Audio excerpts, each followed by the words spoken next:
Welcome my student in online English classes volume 9 का first question है आपके सामने ये कि which is different from others. आपको ये बताना कि चार ऑप्शन जो आपके पास है उनमें से एक अलग है। You have four option. First option is javelin, JAVELIN javelin. वहीं आपका सेकंड ऑप्शन है sword, SWORD। And third option is arrow, ARROW। And fourth option is conch, CONCH। आपको बताना है जल्दी से कमेंट बॉक्स में कि इनमें से जो एक जो है डिफरेंट वो कौन सा है।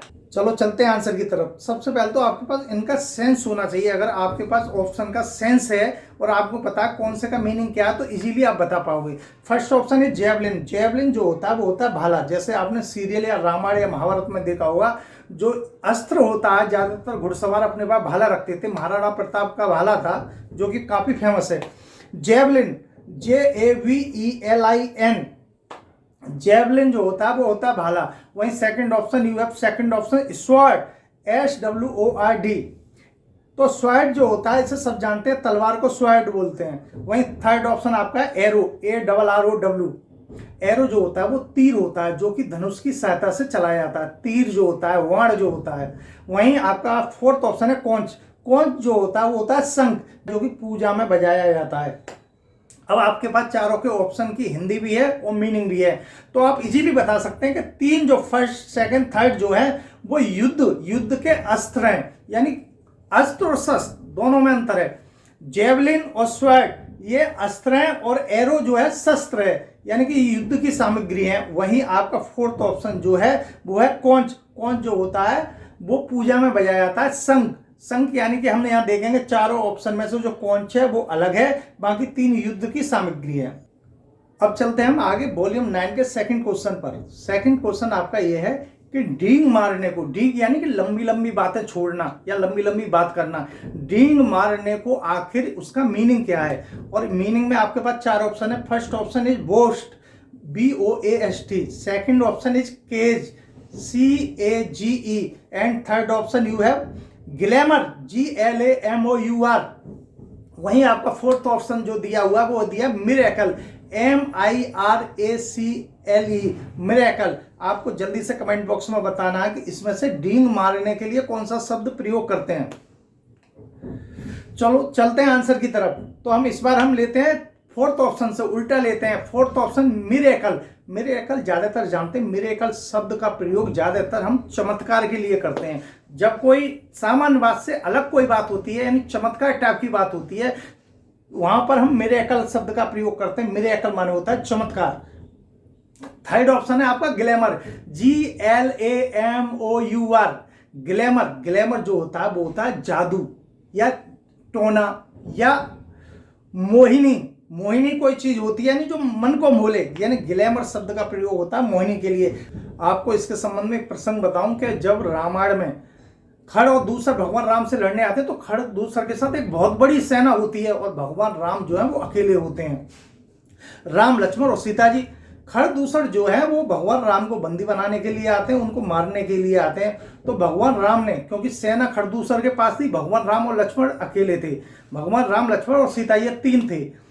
वहां पर भगवान राम ने मोहिनी शस्त्र का प्रयोग किया, यानी कि उन्होंने ऐसा बाण चलाया जिससे जो दुश्मन सेना थी, जो सैनिक थे खड़ और दूसरे के, वो सब एक दूसरे में राम को देखने लग गए। यानी कि उनकी जो बुद्धि थी उनको मोह लिया, जादू कर दिया, टोना कर दिया, एक तरह से कहें, यानी मोह लिया मोहिनी अस्त्र चलाकर। तो वहां पर वो आपस में ही मारने लगे और एंड में क्या हुआ कि वो राम, क्योंकि सब में राम दिख रहे थे, तो एक दूसरे को सैनिक मारते रहे और सभी सैनिक मारे गए और अंत में खड़ और दूसर का भगवान राम ने बहुत ही आसानी से वध कर दिया। अब वहीं आपका सेकंड ऑप्शन है केज, CAGE। तो केज जो होता है वो होता है आपका पिंजरा। पिंजरा के लिए केज शब्द का प्रयोग किया जाता है। और आपको बताना है डींग मारना। डींग मारना किसे कहते हैं? तो अब बच्चा आपका first option. First option is boast, BOAST। Boast माने होता है डींग मारना। डींग मारने के लिए बोस्ट शब्द का प्रयोग किया जाता है, BOAST।